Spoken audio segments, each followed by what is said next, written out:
We're here in the Jordan River Valley, in the Great Rift Valley, not far from the crossing at Adam and Wadi Faria, where Abraham would have crossed when he first came here.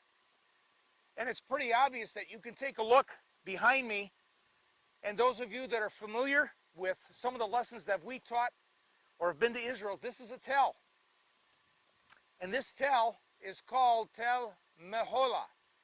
However, we don't know whether this is one, the actual Tel Meholah, or there could be a couple of others on the other side, but it seems to be the likely candidate for Tel Meholah. This is supposedly the town, or this would be the supposed tell. If this is the correct one, this would be the area of Elisha's hometown. And we have the story of Elijah. If you recall, he was up out Mount Carmel, which is going to be probably, maybe 50 miles north and west of here through the Jezreel Valley and close to Haifa today. But the thing is, you remember, they had the encounter with the priest of Baal. And then Elijah flees. He goes down to supposedly Sinai. And then the Lord finally ministers to him. He gets up. And God commands him to do something which is very interesting. So we'll go to the text, starting in verse 15. The Lord said to him, "Go, return on your way to the wilderness of Damascus." I like that phrase.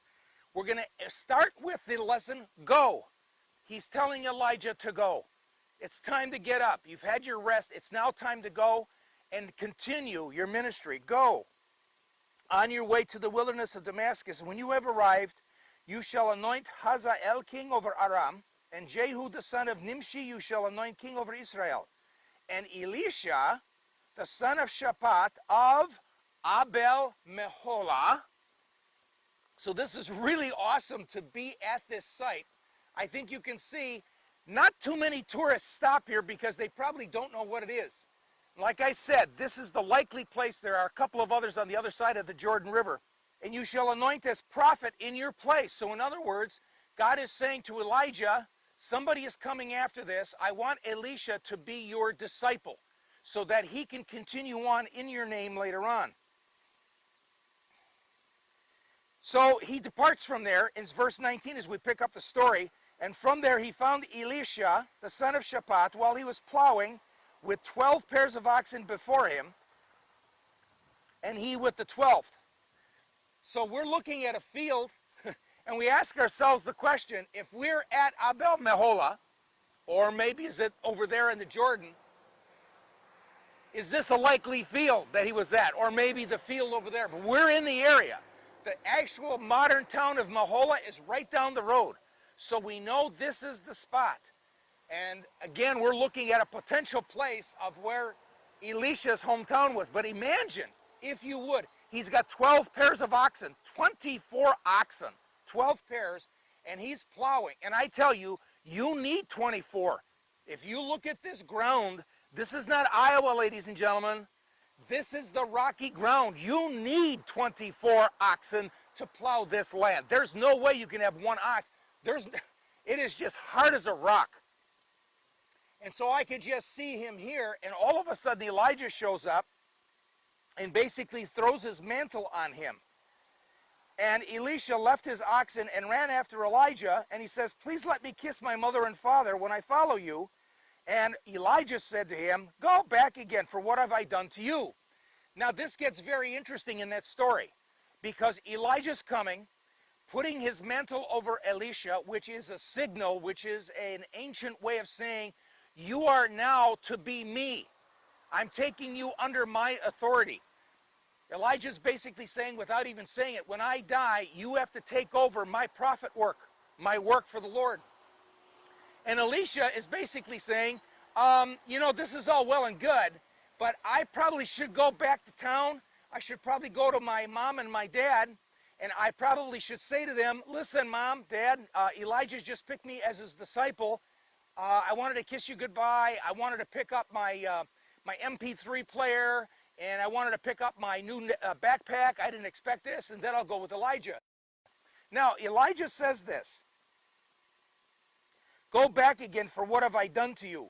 When you actually take a look at that phrase in Hebrew, it seems to be a remark that means this.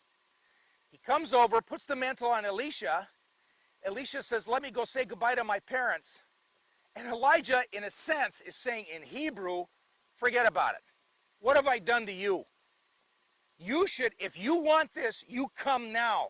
You don't worry about your parents. You come now or forget about it. That's kind of what he's saying in that phrase. There's a couple of places in the Bible you could look up the Hebrew, and that implication of that phrase is there. So what does he do? So he returned from following him and took the pair of oxen, sacrificed them, and boiled their flesh with the implements of the oxen, and gave it to the people, and they ate. Then he arose, followed Elijah, and ministered to him. So what we have is this. The rabbis say this is the beginning of the Rabbi Talmud model. Starts here, in this field or another field, but you can imagine if Elisha's here in this field, and Elijah, the great prophet of Israel, of the northern 10 tribes, comes here and says, now you will be my disciple. The rabbis say this is the beginning of what it means to be a disciple of a rabbi, just as Elisha was going to be a disciple of Elijah. And I want you to notice something in here, and that is this. Elisha has to give it all.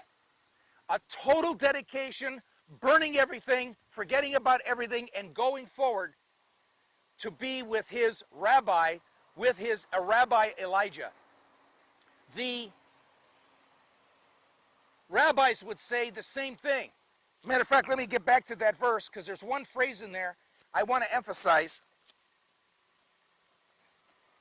Again, that phrase, please let me kiss my mother and my father. Jesus says somewhat the same thing.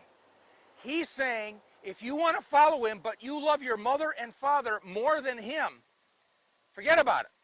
It's almost as if there's a connection. Now, those people in Jesus' day would have caught that, because he's saying, just as Elisha all of a sudden expressed his love for his mom and dad and wanted to do that first, Jesus is saying, listen, I know you love your mom and dad, but this is first.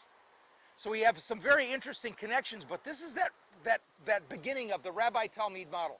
I wanted to bring you here as we take a look at the potential Tel Abel Meholah, the potential field of where Elisha was. And the beginning of this series that we want to do is we head up to the Galilee, as we head up where the Rabbi Talmud model was so practiced so well. And so with this understanding, Peter, James, John, Andrew, they knew this. They knew this story. They knew the Rabbi Talmud model. They knew what it meant to follow a rabbi. It's total dedication, a total turning away from your old life to a new life, to become just like your rabbi, to become under his authority and to be able to teach in his name. So for us too, are we ready? Are we ready from our normal lives? That when Jesus comes along, he says, you can be like me, you can be my disciple. Church, are we ready for that? A total passionate dedication to be like our Rabbi Jesus. Again, when we take a look at our children, when we take a look at our Sunday school programs, the Sunday school program should not just be a Sunday school program. Think about it. If you're a mom and a dad, think about it. If you're a member of the church, you have the opportunity for training the Elishas of the world in his word, so that they can come and go out in the name of Jesus. This is huge. It's part of the Shema. Jesus says the Shema, Hear, O Israel, the Lord is our God. If you study the whole Shema, it says you will teach your children. This is paramount in this culture. And in our culture, it seems that we've forgotten it. We have pizza parties on Wednesday nights. We have games. The kids never bring their Bibles. They couldn't even memorize John 3:16. If you're a disciple here, you memorize your rabbi's words, all of them. Why do you think Matthew could write down the whole Sermon on the Mount in 3 chapters? He memorized Jesus' words because he had the passion in his heart, passion in his bones to be like him. Church, we need to recapture that as well. So please, we're going to leave Abel Meholah, and we're going to head north to the Sea of Galilee. we'll go visit the hometown of some of the disciples and try to figure out who were these guys. What were they like? What does it take to be a disciple of the greatest rabbi of all, our Yeshua, our Jesus? Shalom.